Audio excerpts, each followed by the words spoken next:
For today's show, we're focusing on the lawfare that's going on all around our country. And as many of you guys know, pro lifers have really been on the receiving end of this lawfare since the Biden Harris regime took over. Now, in some devastating news, there was recently a sentence for one woman for 41 months in prison. Now, this sentence is egregious. And of course, the federal government is saying that it's over a violation regarding the FACE Act.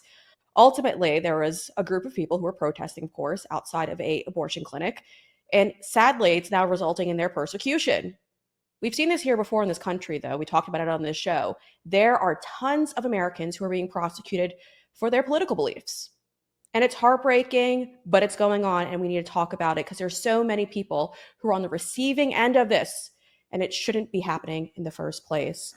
So let's highlight this issue right now with somebody who I've known for quite some time because she is a brave warrior. Beverlyn Williams joins me now with her attorney, Erin Misselwick. Thank you guys both so much for joining me. I'm very excited to have you on. Bev, for our audience at home, they probably know who you are by now because you have been a brave activist for quite some time. I remember back in 2020 when I was working over another news station, we actually had you on because you were somebody who was out there pushing back against the Marxism movement that was going on through the BLM riots. And you became just a household name at that point because people really did love your bravery. So it's heartbreaking to me to have learned that you've been sentenced to 41 months in prison for protesting outside an abortion clinic. So talk to us a little bit about that, because I think that is something that is just jaw-dropping when you look at that number. Yeah, for me, it's devastating. It was a lot worse initially when I got sentenced. I was on the verge of tears every 5 minutes. I couldn't stop crying, and I had to take like a break and go to a cabin for like 2 days just to kind of recoup emotionally and just like spiritually. But I believe the heartbreak for me was just the injustice of watching so many criminals doing so many things that are so dangerous in this nation, and me being someone who raises my voice and being treated like a murderer. You would have thought that I knocked someone unconscious, or they say the news media is just saying these things about me. They were calling me violent, and it just was like really heartbreaking to kind of witness this kind of slander from people who were supposed to be voted in to protect me, and from my own country to be treated like this. It was really hard. It was really hard for me. Yeah. Yeah. And I think it's interesting the timeline and how this all took place. Aaron, I wanted to get your expertise on this because the Dobbs ruling came down. And then that's when all of a sudden there was this desire to start investigating what took place outside of this clinic. And that's not the first time we've heard of this. A lot of pro lifers became on the receiving end of the lawfare targets that were going on. And it all suddenly happened after the Dobbs ruling. Now, to remind our audience, too, the DOJ waited about 2 years to launch this investigation into Bev and the other person who were joining you to do this protest. Aaron, have you ever seen anything like this? And why do you think the DOJ waited these 2 years to start this investigation in the first place? I haven't seen anything like it.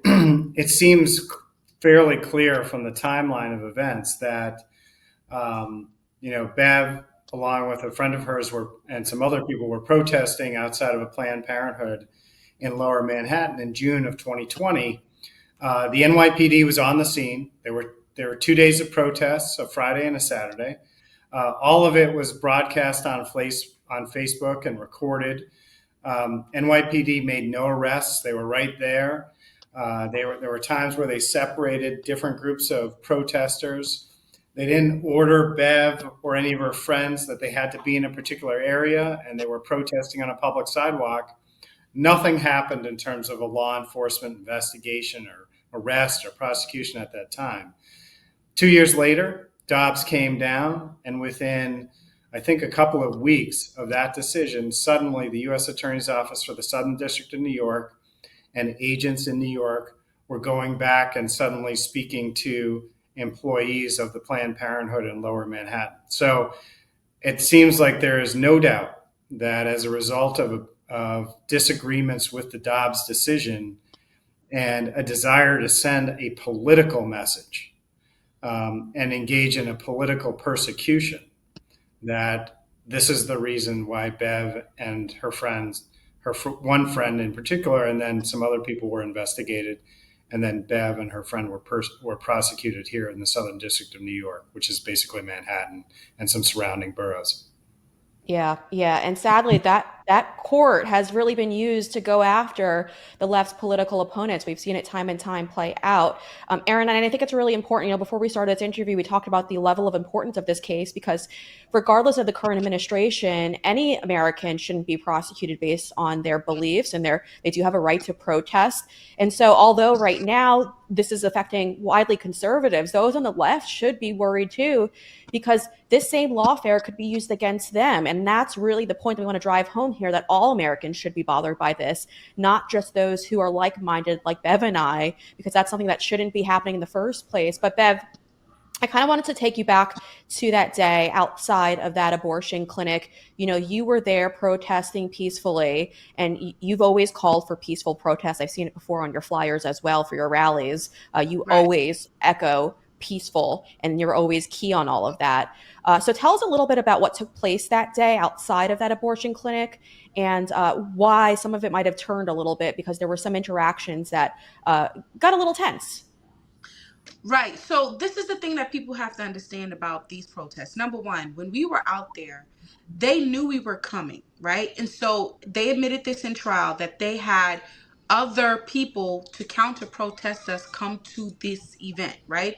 And these individuals, Planned Parenthood has like a non-engagement policy, but when they bring in these individuals that are other protesters against us, they're technically not subject to these rules. So these people get aggressive. I mean, there's video of umbrellas in my face. There's videos of people being, past personal space.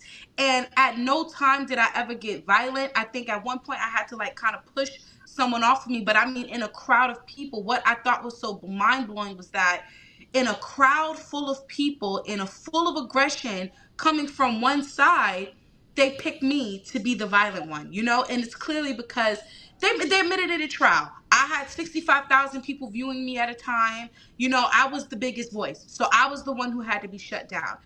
But to be honest with you, this event, they really got me with an employee claiming that I purposefully went there with an intent to slam her hand in the door. And I mean, I think that for me, that was so devastating because it was like, wait a minute. I didn't, on that flyer, it didn't say I was going there to slam someone's hand in the door. I was going there to raise our voice, preach the gospel about the issue of abortion, especially at this time during COVID, where everything was shut down. Small businesses were not able to make money. People were going into debt, but yet they were killing babies. And so, because of that accusation, I mean, they basically hung me. Yeah, yeah, and it's heartbreaking to see that how it all played out for you, Bev. Because again, they didn't really listen to the facts and all of this. You do have a right to protest, and these situations do get tense. You've been involved in protests before that have garnished thousands and millions of views, I should say at this point. And you constantly are dealing with people who are combative towards you, but you're not combative towards them. You're just letting your voice heard, and that's your right as an American, that you do have that right to be able to peacefully protest. And if they don't like it, then don't paint your political statements in the middle of a street, because Right. you're just calling for this type of behavior. That's another one of the instances that you became so famous for. We had you on Newsmax, and I worked at Newsmax to talk about this instance. But you've continued to do all this activism work, and I think it's incredible that you've done so. You speak out about your own issues. Like, you have combated so much in your own life. And it's heartbreaking that people, the jury, that they don't know the real Bev. Bev, you have sat here and spoken out about having several abortions and what that did to you. I've read articles about this. You've also spoken out about your past because before you found God again, you had a past that landed you back in prison, and you've learned so many valuable lessons in all of this. And it's heartbreaking after you've turned your life around that they think sentencing you to 41 months in prison is what we should be doing right now. Based on your past and what you've learned and what you've overcome, what does it feel like to have this 41-month sentence thrown at you again? I said this during the sentencing, and I meant it. I really just and this is just my honest feeling. I'm not trying to be racial and I'm not trying to demonize anybody when I say this, but I genuinely feel like a Negro out of line. I feel like if I was a petty criminal that, just kind of, if I was just on stage half naked and rapping and singing and doing what it's expected of my community sometimes. I'm not going to say everybody expects it, but I mean, our culture kind of shows one thing. I don't really fit the bill for quote unquote black culture in America. I feel like if I would have fit that bill, they would have gave me a slap on the wrist. But Yeah. I decided to kind of be righteous and I decided to serve God. And now it's like, wait a minute, no, you're out of line. I felt like I was more respected by the criminal system when I was a petty criminal, that they could just pat on the wrist and say, hey, get out of here, watch it. Now, I feel like they see me as a threat and they see me as a danger. And I'm starting to feel like, wait, is it because of my past? Is it because of the things that I've experienced that I can relate to other girls like me and actually change some hearts, that I'm being sent into a cage? It's so crazy. I was just on the phone with my cousin who was in jail for scamming. And I said to him, he's in jail now and he's waiting to get out. And I said to him, I said, you're in jail and that's not even you. Why are you there? That's for animals. That's for people who can't handle being in society. That's my opinion. And so for them to just sentence me to 41 months, it's like I had to overcome the thought, like, oh my God, am I an animal? Am I not capable of being in society? Am I really that much of a threat that you would put me in a cage for 41 months? It's still hard.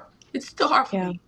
Yeah, no, and Bev, my heart breaks for you because you went there with the best intentions, and to see how our government has now targeted you is heartbreaking. I didn't realize you were going through this, and when someone flagged the story for me, my heart broke for you because this shouldn't be happening.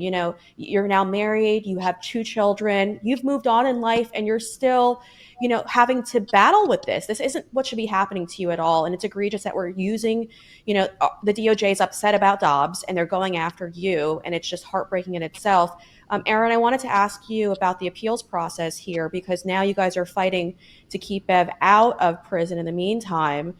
What's that process looking like, and how high are you going to have to take this up to make sure that Bev doesn't have to go to prison, because this shouldn't be happening? Yeah, so there's a couple of really important things about that process. One is a jury did find Bev guilty of violating the FACE Act, which stands for freedom of access to clinical entrances or clinic entrances.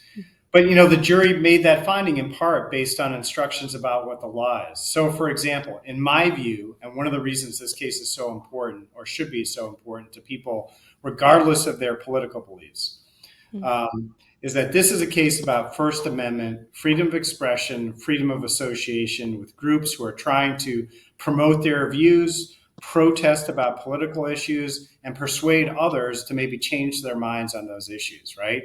And that is something people are doing no matter what their political party is or what their views are. We're seeing those kind of protests every day. And obviously things like what's happening in the Middle East, what's happening on college campuses. People from all different backgrounds, faiths, political parties are getting out there and wanting to be heard and persuade people.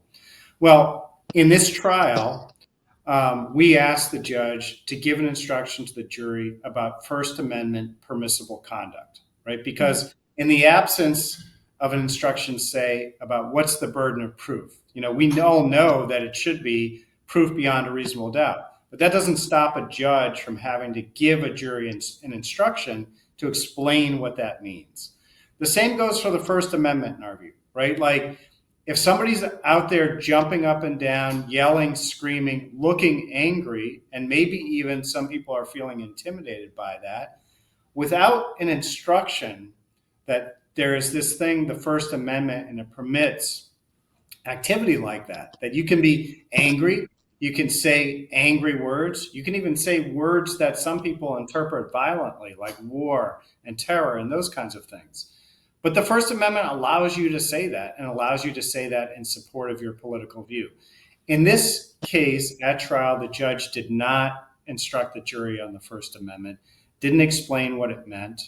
And also, there were some other instructions as well that I think really would have made a big difference to this jury if they knew what the law is, had gotten an instruction about it. And jurors in that deliberation could have said, hey, the First Amendment allows people to use these kinds of words. So the appellate process involves going to the next higher court, which is the Second Circuit Court of Appeals that oversees New York and some other states in this part of the country. If we lose there, then it's about appealing to the Supreme Court. And, even though we've been through a trial, we know what the issues are, we know what the record says, every step is a massive amount of time and effort, right? And we're trying to move as quickly as possible because Bev's already been sentenced. So one of the reasons we're trying to get this word out is because Bev and I are trying to raise funds for that, to try to raise funds for things like living expenses as well, given what's going on in our life. And she has the information about the website where we're trying to get those funds together to make sure that we're throwing everything we can at this process. Yeah, it's a very expensive process, and we actually have that for you guys right now. It's the Give, Send, Go page.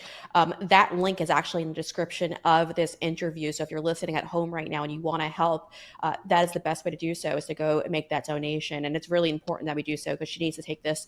If she has to take this, she has to take it all the way to the Supreme Court, folks. That's very, very expensive, and it just has to be done. I mean, we have to set precedents in this case, because the fact of the matters are, when you're telling me that they waited 2 years to begin investigating all of this, and they waited until after the Dobbs ruling, that's our DOJ giving the finger at this point to the Supreme Court. And the Supreme Court needs to respond to that. And it's heartbreaking in itself that now Bev is going to be on the other side of all of this. But this is clearly the DOJ upset with the Supreme Court for their ruling, and then they're going to go after average Americans and try to put them in prison. And this should not be the case. Bev, before we go, I wanted to just get your last word on all of this. Again, to our audience, to support her, it's the Give, Send, Go page that you see in the description of this video right now. Bev, you're a fighter, and I know that you're a very strong woman in all of this. But what else can people do right now to help you, in addition to donating to you? Oh man, I mean, sharing this story and kind of making it aware for a lot of people. I think that a lot of times, the things that our leadership gets away with, it's because of us. The American people, we're just so caught up in our own lives, and we're so caught up in our daily things that we don't see, like, this is atrocious. And again, like my lawyer said, this can happen to you guys. If they can do this to me, let's just say Trump gets in, right? And now he wants to go after people, and I wouldn't expect him to do something this low. But if he decided to, if you guys could do this to us now, I mean, it can happen on the left end too. Like, you guys could be the ones getting indicted, getting 3.5 years in jail for just being loud. And I mean, let's be honest, the left has a lot more evidence of that than the right. So it's definitely something that everyone should be concerned about.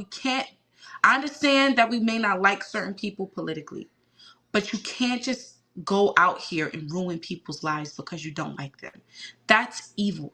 That's what we were stepping out of law, and we're going into darkness and evil when we take that route. And so sharing this with your friends, your coworkers at your dinner table, it's important. People need to know what's going on. Yeah. Yeah. And those who don't politically agree with you need to see this, because, I was out yesterday. I was talking to someone who is a Democrat, and I explained to him your story, and he's like, well, that doesn't make any sense. How is that happening? And I'm like, you got to wake up. You got to look it up. It's all online. And I pointed him in the direction so he could hear what's going on. Because again, like you did a great job saying it.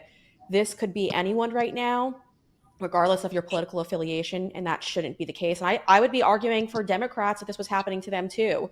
I just don't think that this is acceptable behavior that we should ever have our justice system manipulating laws to go after those they disagree with, the political opposition. I think that's really important here. So folks, again, that link, if you guys are looking to donate to Bev, is in the description of this interview. I want to thank both Aaron and Bev for being here. Bev, I know you've got a fight that's coming up, and we're gonna help share your message, make sure that everyone knows what's going on with you right now, because this is really, really important. So thank you both of you for your time today. I appreciate it. Thank you. Thank you so much. All right, we're going to bring you some breaking news that has to do with a great sale that's still going on right now, and we're actually seeing prices go even lower over at mypillow.com. Right now, Mike Lindell has his $25 extravaganza going on right now. But look at this. With promo code BREE, you guys could get sandals on sale right now for $9.50. I mean, that is an incredible deal. I don't think I've ever seen his prices this low before. Now, the only way you could secure those great deals, that promo code you see on your screen, folks, BREE, that's promo code BRE, will lock you down with those savings.